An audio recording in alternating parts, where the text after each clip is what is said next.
Europe America আমাদের জন্য জীবনও ভাববে না, মুসলমানের কল্যাণের জন্য ওরা জীবনও ভাববে না। ওদের হিসাব একটাই, যত পারো গুনাহ দিয়ে মুসলিম যুব সমাজকে পাগল করে রাখো। খেলা একটা খেলা, এটার সাথে তোমরা যেই কোনো, আমি প্রতিদিন বলছি, যেই কোনো ছেলে তোমরা বিবেক থাকলে খবর নিও, এই ফুটবল বিশ্বকাপের সাথে কোটি কোটি টাকা, কোটি কোটি বোতল মদের বোতল কোটি কোটি পরিমাণ সরবরাহ হচ্ছে। এই বিশ্বকাপকে কেন্দ্র করে কোটি কোটি টাকার জুয়া খেলা হচ্ছে। এই বিশ্বকাপকে কেন্দ্র করে 3টা ভেন্যুতে, যেই 3 রাষ্ট্রে খেলা হইতেছে, পত্রিকার রিপোর্ট এটা, 3 রাষ্ট্রেই চারিদিকে সমস্ত হোটেলে বেহায়া নারী দেহ বিক্রি করছে। হ্যাঁ, তাহলে একটি খেলাকে কেন্দ্র করে একে তো খেলাধুলা, দ্বিতীয়ত মদের আড্ডা, তৃতীয়ত জুয়ার আড্ডা, চতুর্থত নারীর আড্ডা। তাহলে এর মধ্যে নৈতিকতা কোথায় বলেন? গত 1 বছরে যে সন্তান কোনদিন 4:30 বাজে ফজরের নামাজে উঠতে পারে নাই, সে ভোর 4টা বাজে টেলিভিশনের পর্দার সামনে খেলা দেখার জন্য কেমনে জাগতে পারল বলেন? তাহলে গুলিমান পাগল বানাইছে। গুনাহ তাকে ঘুমাইতেও দেয় না, গুনাহ তাকে জেগে থাকতেও দেয় না, গুনাহ তাকে এই পরিমাণ অন্ধ বানায় দিছে, আল্লাহ ভুলায় দিছে, আখিরাত ভুলায় দিছে, মা বাবার পরিচয় ভুলায় দিছে, নিজ ধর্ম বংশ, নিজ পাড়া মহল্লার ইজ্জত সম্মান ভুলায় দিছে। আল্লাহ আমাদেরকে হেফাজত করেন, আল্লাহ তোমাদেরকে হেফাজত করেন। বাবা, ফিরতে শেখো, ফিরতে শেখো, দুনিয়াও ভালো করো, দুনিয়াও ভালো করো, প্রয়োজন উপার্জন করো, রোজগার করো। কাজ না থাকলে কোনো না কোনো রোজগারের কাজ করো, কিছু শিখো আলাদা, তাইলেও ফায়দা হবে। না হইলে মাটি কাটো, না হইলে বুট বাদাম ভাজো, মুড়ি ভাজো, তারপরেও উন্নতি হবে।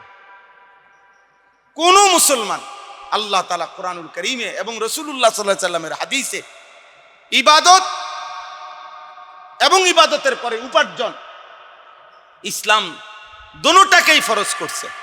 আশ্চর্য বিষয়, নবীজি বলছেন 5 ওয়াক্ত নামাজ যেমন ফরজ, নামাজ আদায়ের পরে উপার্জনের তালাশ করা, হালাল রোজগার, এটাও ফরজ। এটাও কি বলেন না ফরজ? এটা সুন্নত না।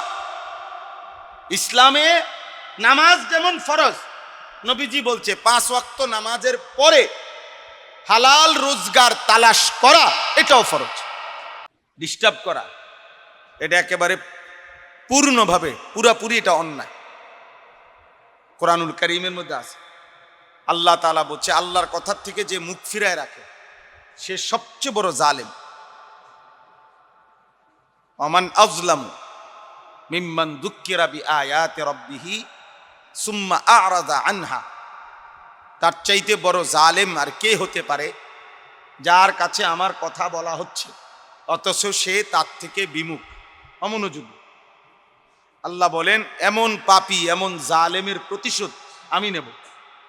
এরপরে শব্দ, এটা আয়াত, ইন্না মিনাল মুজরিমিনা মুনতাকিমুন। এমন পাপী থেকে আমি আল্লাহ নিজে প্রতিশোধ নেব। কোন ব্যক্তির উপরে পাপের কারণে আল্লাহ দুনিয়াবি প্রতিশোধ কি? দুনিয়ায় আল্লাহ কোন বান্দার উপরে পাপের কারণে যে আযাব দেয়, এই ক্ষেত্রে সবচেয়ে বড় আযাব হলো তাকে আখিরাত ভুলায় দেয়। এটা কোরআন শরীফে আছে। এমনি মনে করেন একটা আসার দিছে, থাপ্পড় দিছে, ঘুষা দিছে, এটা কোনো তেমন আযাব না। 3 বেলা খানা বন্ধ রাখছে, এটা অ্যাক্সিডেন্ট করছে, পা ভাঙিয়া গেছে, পেটের অসুখ হয়েছে, এগুলা কিচ্ছু না। মূল আযাব হলো মানুষের উপরে পৃথিবীতে আল্লাহর পাপের কারণে। দুনিয়াতে আল্লাহর সবচেয়ে বড় শাস্তি কি? শাস্তি হলো আখিরাত ভুলায় দেওয়া। কারণ আখেরাত তার চূড়ান্ত গন্তব্য। এবার এটা সে ভুলে গেছে, হাসে নাচে লাফায় ফালায়, ভাত খায়, বন খায়, বিড়ি খায়, টেলিভিশন চায়, নাচ গান দেখে, গালি দেয়, বুঝেন না কথা? জিডা পাইতেছে খাইতেছে, পালা টাকাও খায়, সুদের টাকাও খায়, ঘুষও খায়, কিস্তিও খায়, বেড়াও দেখে, বেডিও দেখে, আপন মাও দেখে, বোনেরও দেখে, আবার মানুষের বেডিও দেখে, নর্তকীও দেখে, বুঝেন না? গরু ছাগলের মতো কোনো পূব পশ্চিম নাই, জন্তু জানোয়ারের মতো কোনো পার্থক্য শক্তি নাই। কোনটা হালাল, কোনটা হারাম, কোনটা জায়েজ, কোনটা না জায়েজ, কোনটা পাক, কোনটা না পাক, কোনো কিছুর ধার ধারে না। আমার যা যা চাহিদা যেমনি পূরণ হইলে হইছে, পেটের ভুক লাগ যেমন খানা হইলে হইছে, টাকার দরকার টাকা হইলে হইছে। এবার এটা সুদের টাকা না কিস্তির টাকা, এত কিছুর দরকার, আমার টাকা হইছে। আমার লজ্জাস্থানের চাহিদা পূরণ করা দরকার। এবারে বিবাহিত স্ত্রী হোক আর অন্যের বেডি হোক, হাত দিয়া হোক, ছবি দেখা হোক, নর্তকী দেখা হোক, সিনেমা দেখা হোক, আমার চাহিদা পূরণ হয়ে গেছে। এই যে জন্তু জানোয়ারের জীবন, হাইওয়ানের জীবন, পশুর জীবন, এটাই হলো কোনো মানুষের উপরে আল্লাহর সবচেয়ে বড় আযাব, যে তাকে আল্লাহ তাআলা আখিরাত ভুলায় দিয়েছে। গুনার পর গুনাহ করছে, কিন্তু তার শরীরের মধ্যে, দেহের মধ্যে, কলিজার মধ্যে কোনো অনুভূতি যাচ্ছে না, বুঝতেছে না। আর এটা কোরআনে আছে, ওয়ালা তাকুনু কাল্লাযীনা নাসুল্লাহ ফাআনসাহুম আনফুসাহুম। হে ঈমানদারগণ, তোমরা আমাকে ভুলে যেও না। যদি ভুলে যাও, আল্লাহ তাআলা বলেন আমি একদিন তোমাকে তোমার পরিচয় ভুলিয়ে দেব। হ্যাঁ, এই যে যাদের চুল বেঈমানের মতো, এদের আত্মপরিচয় নাই।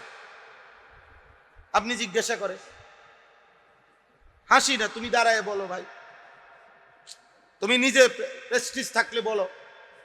আত্মসম্মানকে বলে প্রেস্টিজ। মানুষের কয় না এটা আমার প্রেস্টিজে লাগছে, মানে এটা হলো আত্মসম্মানে লাগছে, এটা আমার গায়ে লাগছে। আপনার কথাটা আপনি আমার এটা কেমনে বললেন? আপনি আমার কি মনে করছেন? আমি কি আঙ্গাল কাঙ্গাল নি? হ্যাঁ, মানুষ এরকম কথা কথা বলে কিনা যে মিয়া আপনি আমার এটা বলতে পারেননি, আমি কি জানতেন বাড়ির ফুটনি? আমার কি আরে বাপ নাই, আমার বংশ নাই? এই যে প্রেস্টিজ, যেই সমস্ত ছেলেদের গায়ে বিভিন্ন দলের খেলোয়াড়দের জার্সি পরা, এদের কোনো ব্যক্তিত্ব নাই।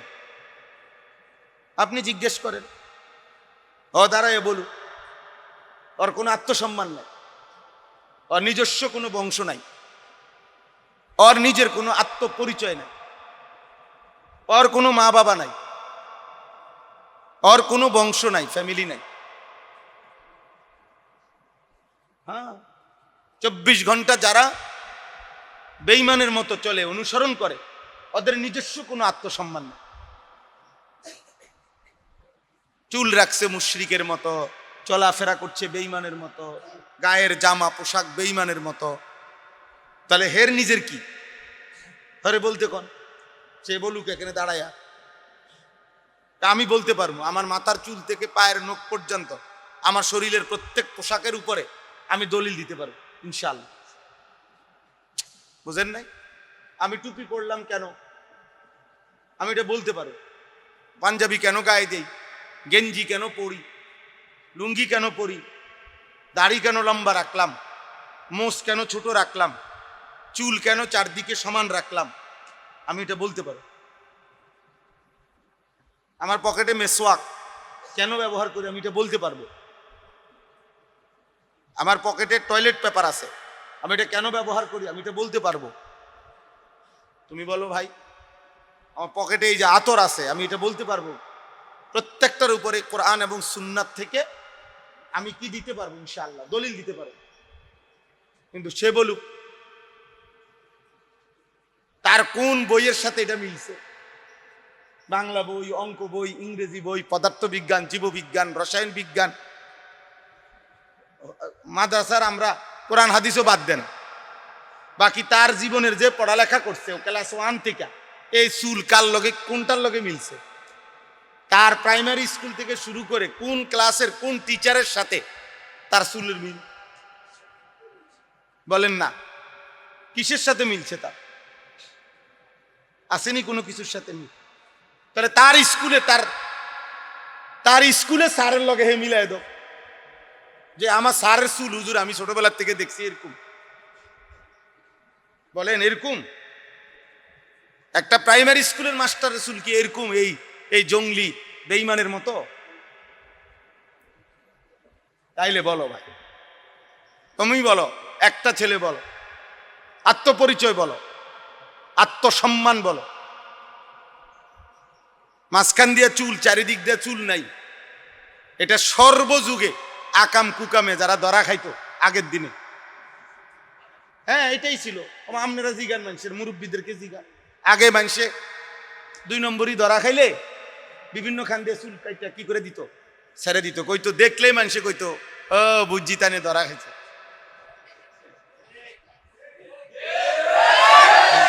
কারে ঠিক বলো, কারে বলতেছ ঠিক? নিজের পরিচয় মিলাও আব্বা। এটাই কোরআনে আল্লাহ বলছে, ফাআনসাহুম আনফুসাহুম।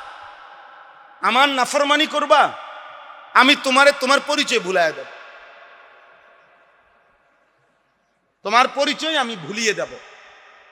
এর চাইতে বড় অপমান, এর চাইতে বড় লানত আর কোনো মানুষের জীবনে আর কিছু নাই। যে আত্মসম্মান নাই, আত্মমর্যাদা যার নাই। বাঘ, আমরা বইতে পড়ছি, বাঘ কখনো ফেলে রাখা গোশত, জঙ্গলের বাঘ খায় না। সে শিকার না করা পর্যন্ত এমনি ফেলে রাখছে গোশত, পরে রয়েছে যে গোশত, ওটা খায় না। তার আত্মসম্মান বেশি, প্রেস্টিজ, যে আমি শিকার করে এরপরে খাবো। এজন্য বাঘ শিকারের অপেক্ষায় থাকে। কুকুর যা ফেলে রাখে তা মুখ দেয়। কুকুর যেই কোনো ফেলে রাখা জিনিসের প্রতি কি দেয়? এজন্য যেখানে যা ওইটাই তোলা, ওইটাই ধরা, ওইটাই নেওয়া, এটা কুকুরের স্বভাব। হ্যাঁ, তুমি পড়ে দেখো ভাই, এটা কুকুরের স্বভাব। এই জন্য আব্বা সবাইকে বলি, ছেলেরা এত ছোট বয়সে, অল্প বয়সে মানুষের ভিতর আরো বুঝ বুদ্ধি থাকে। যে যত 16, 18, 20, 22 বছরে সে যুবক তাগড়া, তার সমস্ত অঙ্গ তখন সুস্থ। বুড়া মানুষের কোনো না কোনো অঙ্গে, এই চাচারে আপনি জিগান, অবশ্যই ওনার অনেকগুলো রোগ আছে, কোনো না কোনো ব্যারাম আছে। না ওনার আছে, আমার আছে। আমার কোমরে প্রচন্ড ব্যথা, আমি চোখে ছোট লেখা কম দেখি, আমার গলায় 2 বার অপারেশন হয়েছে, 2 বার আমি গলা অপারেশন করছি। তাইলে কোমরে ব্যথা আমার। সারা বছর আমি শীত, গরম, রোদ, বৃষ্টি, বান, তুফান, প্রতিদিন রাত্রে 4টা ট্যাবলেট খাই। সারা বছরই আমাকে এই ট্যাবলেটটা খাইতে হয়। প্রেশারের ট্যাবলেট খাইতে হয়, গ্যাস্ট্রিকের একটা ট্যাবলেট খাইতে হয়, আমার গলার ব্যথার জন্য 2টা ট্যাবলেট খাইতে হয়। তাহলে আমরা প্রত্যেকে, যারা বয়স হয় যখনই 40 বছর পার হয়ে যায়, অসুস্থ হয়ে যায়, কম বেশি রোগ দেখা দেয়। কিন্তু এর আগে মানুষের সুস্থতা বেশি। তাহলে সুস্থ সবল মানুষ এরকম ব্যাককল হয় কেমনে? বুঝেন নাই কথা? কম বয়সে এরকম বেউকুফ হইল কেমনে? যে আল্লাহও চেনে না, সমাজও চেনে না, রাষ্ট্রও চেনে না, আল্লাহ পাককেও সম্মান করে না, পরিবার, মা বাবা, বংশ, ফ্যামিলি, এলাকা, পাড়া, মহল্লা কিচ্ছুকে ইজ্জত করে না।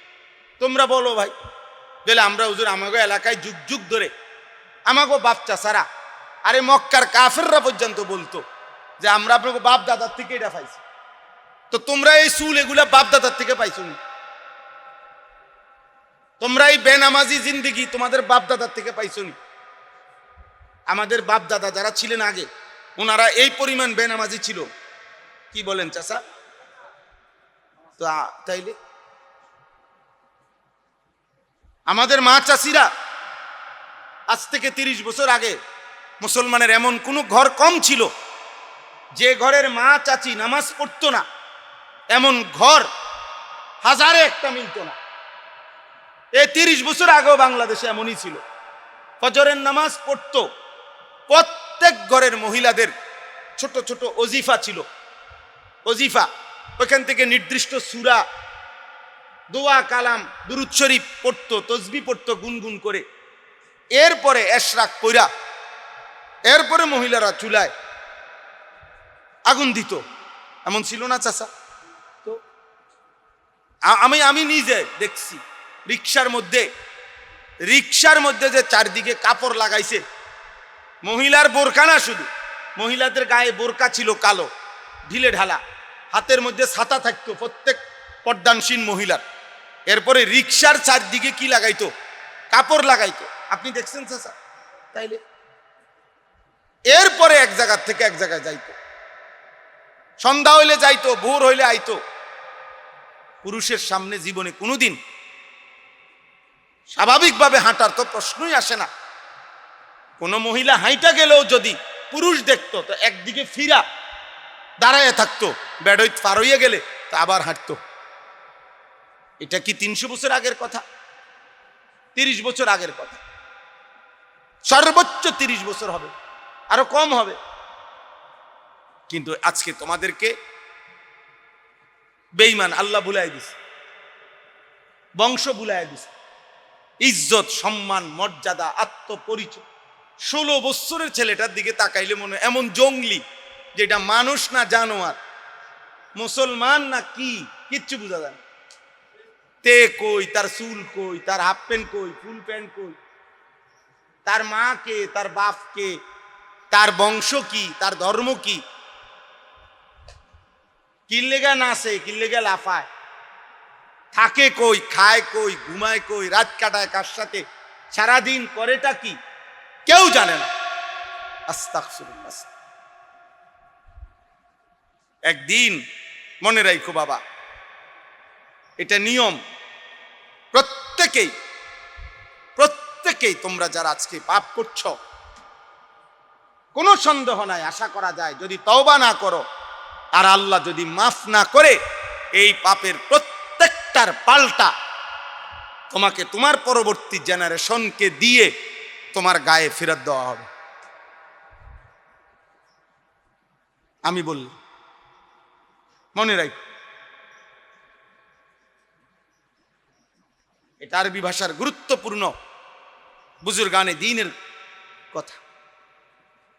ইমাম শাফিঈ রাহমাতুল্লাহ আলাইহি বলছে, হে যুবক, তুমি যদি জিনা করে থাকো কোনো নারীর সাথে, হারাম কাজ, আর যদি তওবা না করো আর আল্লাহ যদি মাফ না করে, তো মনে রেখো, তিনি বলছেন তোমার বংশের কাউকে দিয়ে তুমি সেটার শোধ দিতে হবে। খোদার কসম, এটা কিতাবের কথা। তোমার স্ত্রী নয়তো তোমার বোন নয়তো তোমার কন্যা এই পাপের শোধ দিবে। তোমার চরিত্রের নষ্টামি তোমার ফ্যামিলি এটার শোধ দিবে। এটা বুজুর্গানে দ্বীনের কথা। যদি আল্লাহ পাক মাফ না করে, আর মাফ করবে তো তওবা করলেন, আর তওবা করে তো গুনাহ ছেড়ে দিলে। কিতাবের মধ্যে স্পষ্ট আছে, আল ইস্তিগফারু বিলা ইকলাইন আনিদ দুনুব তাওবাতুল কাদ্দাবিন।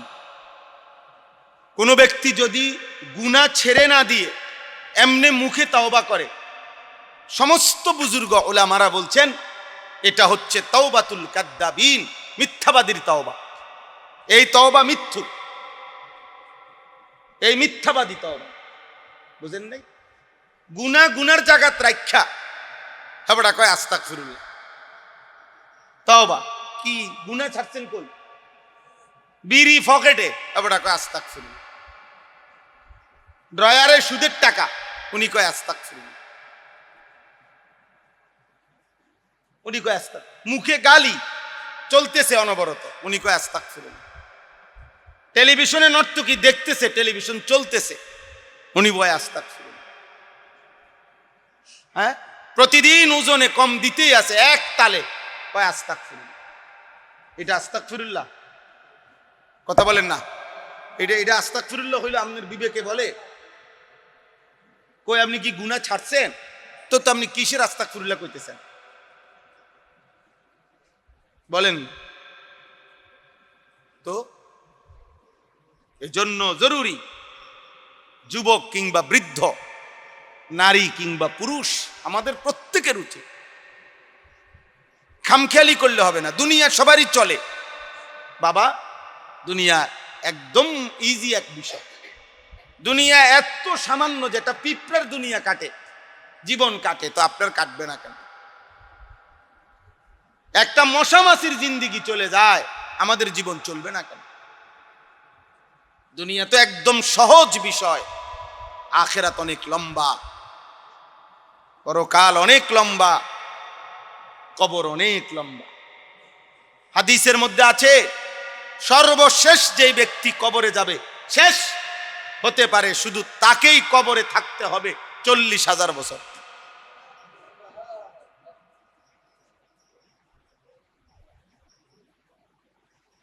তাইলে এখন যারা মৃত্যুবরণ করছে, ফেরাউন আজকে কত বছর কবর, নমরুদ আজকে কত বছর কবর, কারুন আজকে কত বছর কবরে। কই মাঝখান দিয়ে কি কিয়ামত হইছে? আবু জেহেল আজকে কত বছর কবরে, আবু লাহাব আজকে কত বছর কবরে। তাহলে কবরের আযাব ভোগ করতেছে কত বছর, মাটির উপরে ছিল কত বছর। আবু জেহেল মারা গেছে বদরের যুদ্ধের দিন, আর বদরের যুদ্ধ হইছে 2য় হিজরিতে, এখন হলো 1447 হিজরি। তাহলে 1 বছর বাদ দিলে 1446 বছর আগে আবু জেহেল মারা গেছে। তাহলে 1446 বছর যাবত আবু জেহেল কবরের আযাব ভোগ করতেছে। তো মাটির উপরে কি 1400 বছর আছিল? মা কথা কন না, 100 বছর, 60-70 বছর ধরে নিলাম, 60-70 বছর, 60-70 বছর ছিল মাত্র দুনিয়া। শুধু কবরে আছে তো একদম মানে বাংলা হিসাব, এটা সহজ হিসাব। বদরের যুদ্ধের দিন কি করছে? মারা গেছে। তাইলে 1446 বছর। বলেন আরো কতদিন থাকতে হবে? হাশরের ময়দানের একদিন আল্লাহ কোরআনে বলছেন 50 আলফা সানা, 50,000 বছর, 50,000 বছর। এজন্য বাবা লম্বা ওয়াজ না, আলহামদুলিল্লাহ মৌলানা আতিক আমার ছোট ভাই লম্বা বয়ান করছে। আপনাদের কাছে আমার প্রথম কথাই, ছেলেরা ভাই তোমাদের কাছেও কথা, তোমাকে ভুলে গেলে তোমাকে মনে করাই দিবে পৃথিবীর কারো হাতে সময় নেই। তোমরা অনেকে মনে করছো তুমি খুব রঙে আছো, না না না, তুমি মনে করো নষ্ট হইতে হইতে পচে গেছো, চরিত্রহীন হইতে হইতে পচে গেছো, গন্ধ ছুটছে, অসুবিধা নাই, কারো হাতে টাইম নেই। আব্বা তুমি চলে যাও, ভাই ছোট ভাই চলে যাও, বাবা যাও গা, যাও উঠে যাও, আব্বা এনে ফাইজলা যাও গা, কিত্তা বসে রয়েছো শুধু শুধু, ফাইজলামি করার চাইতে চলে গেলে ভালো, যাও। তোমার মতো ফালতু লোক না বইলে কি এনে বসে ফাইজলামি করে, হ্যাঁ ওটা কষ্টের ব্যাপার। মোবাইল টিপতে না দিলে অল্প সময়ই কিছু কমে যায়, এটা আমার অভিজ্ঞতা। এটা কঠিন ব্যাপার। এই প্রথম এসলাইটা, প্রথম এসলা এটাই যে 1 ঘন্টা মোবাইল টিফোন ছাড়া বয়ানো, এইটাই প্রথম সংশোধন, প্রথম চেষ্টা এটা। আলহামদুলিল্লাহ, আলহামদুলিল্লাহ এখানে এই সময় কিছু ছুটে যায়। শুধু স্লোগান দিলাম, শুধু রংরমা কথা বললাম যথেষ্ট না। আলহামদুলিল্লাহ আমরা হতাশ না।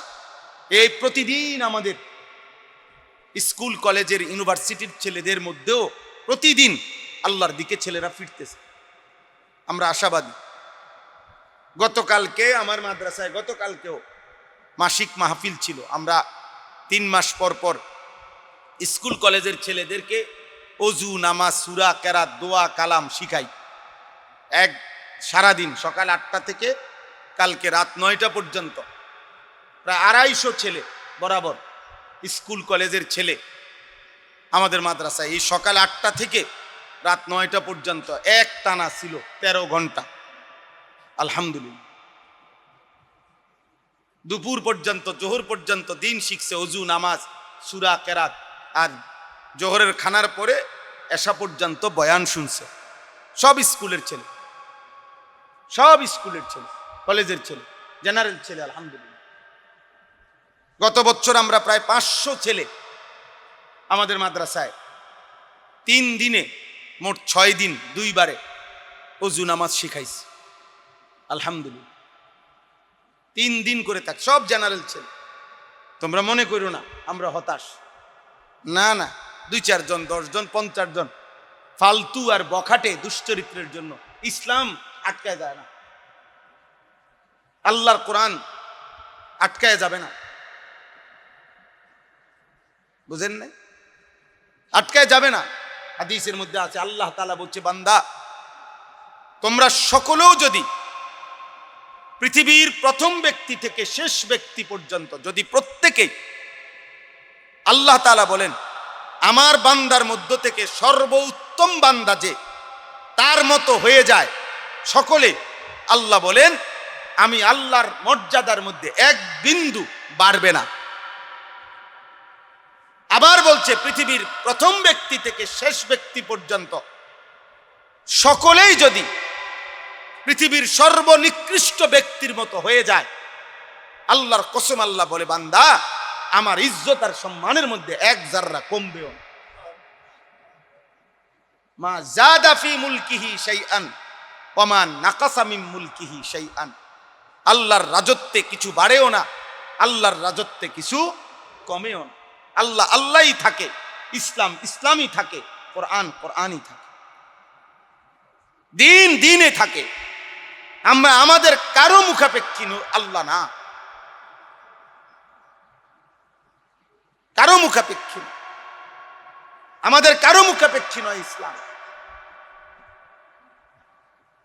এজন্য চলেন, আপনাদের কাছে আমাদের এটাই কথা, যে শুনছেন একজন শুনেন, আলহামদুলিল্লাহ আমরা আশাবাদী, একজনের জন্যই অপেক্ষা করছি, 2 জন হোক 2 জনের জন্যই অপেক্ষা করছি।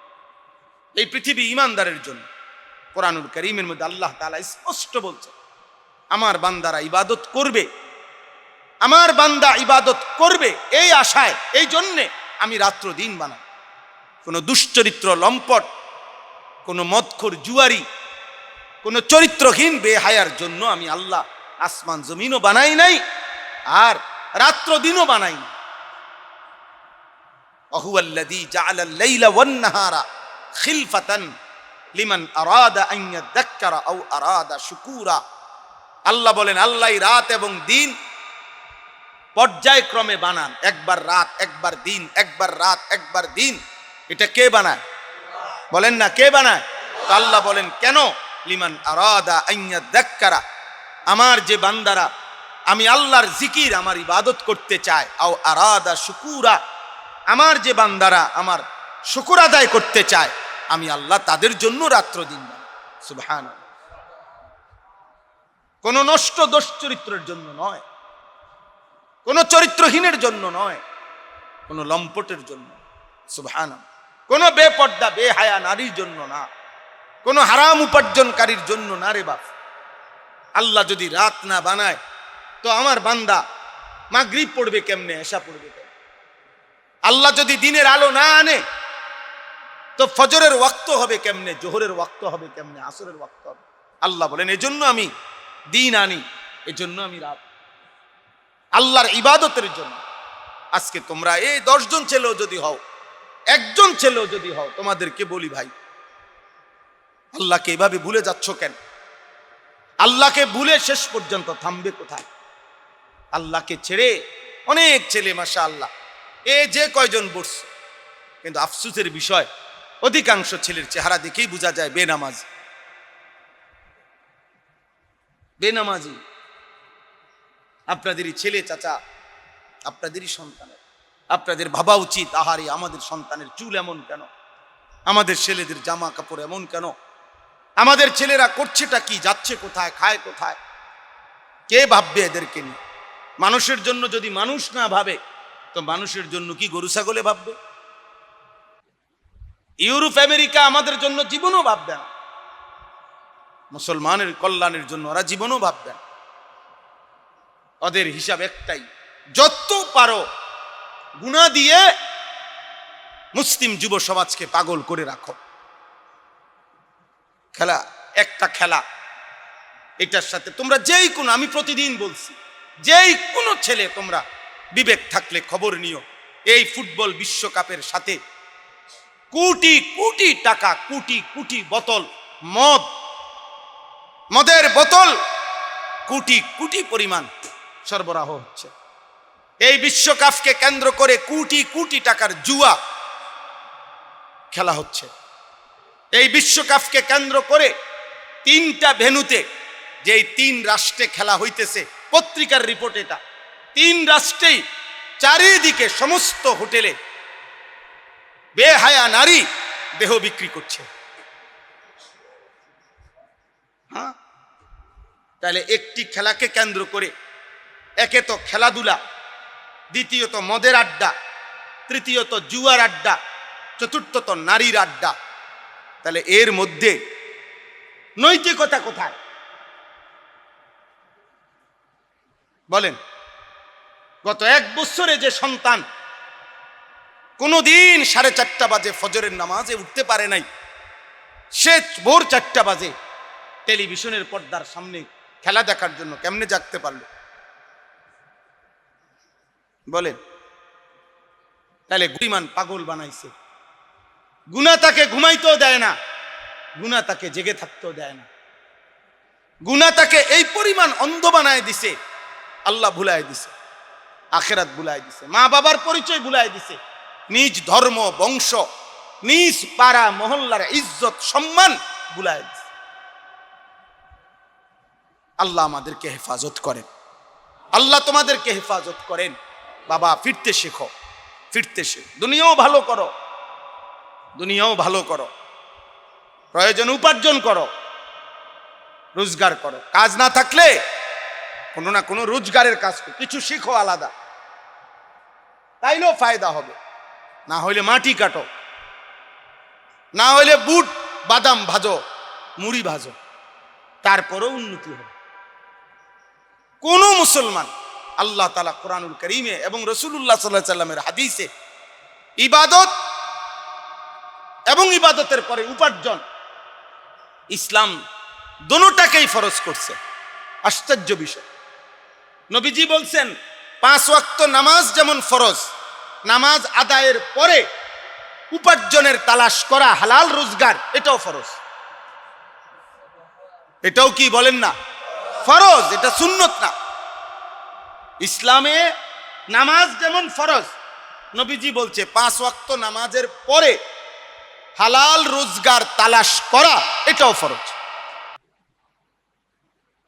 তালাবু কাসবিল হালালে ফরিদাতুন বাদাল ফরিদা। রোজা যেমন ফরজ, রোজা পালনের পরে হালাল রোজগার তালাশ করা, এটাও ফরজ। হজ যেমন ফরজ, হজ আদায়ের পরে হালাল রোজগার তালাশ করা, এটাও ফরজ। যাকাত যেমন ফরজ, তো যাকাত আদায়ের পরে হালাল রোজগার তালাশ করা, এটাও ফরজ। কোনো মানুষের উপরে যাকাত আসে সম্পদের, তো বেটা যদি উপার্জনই না করে সম্পদ আসবে কোত্থেকে, যাকাত আসবে কোত্থেকে? কোনো মানুষের উপরে সম্পদ থাকলে হজ ফরজ হয়, ওই বেটা যদি উপার্জনই না করে তো সম্পদ আসবে কোত্থেকে, হজ ফরজ হবে কোত্থেকে? কথা বোঝেন নাই আপনি? কোনো মানুষের উপরে নির্দিষ্ট সম্পদ থাকলে কুরবানি ওয়াজিব হয়, তো সে যদি উপার্জনই না করে তো নির্দিষ্ট সম্পদ আসবে কোত্থেকে, কুরবানি করবে কোত্থেকে? কোনো মানুষের উপরে দান সাদাকা করার উৎসাহ, অনেক নেকি, বেটা যদি রোজগারই না করে, তার কাছে যদি সম্পদই না থাকে, দান করবে কোত্থেকে? তাহলে ইসলামের মধ্যে ইবাদতের গুরুত্ব যেমন, রোজগারের গুরুত্ব কি? শুধু বলছে সিরিয়াল মেনটেন করো, আগে ইবাদত এরপরে উপার্জন, এতটুকু শুধু। আল্লাহ কোরআনে বলছে, আমার বান্দা জুমার নামাজের জন্য যখন আজান হয় বেচা কিনা বন্ধ করো, মসজিদে ছোট। আবার সাথে সাথে বলছে, যখনই নামাজ শেষ হয়ে যায় আল্লাহ বলছেন পুনরায় আবার জমিনে ছড়িয়ে পড়ো, রিজিক তালাশ করো, রিজিক তালাশ করো। তাইলে দেখেন, একদিকে আল্লাহ তাআলা বলছেন জুমার নামাজের সময় বেচা কিনা বন্ধ করো, নামাজ শেষ পুনরায় জমিনে ছড়িয়ে পড়ো। তাহলে কি বোঝা গেল এর দ্বারা?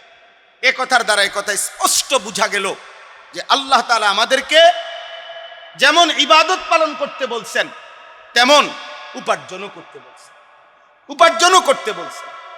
এই জন্য আমরা প্রত্যেকে, আমি আপনাদের কাছে একটা আয়াত শুধু পড়ে আমার কথা আমি শেষ করে দেব।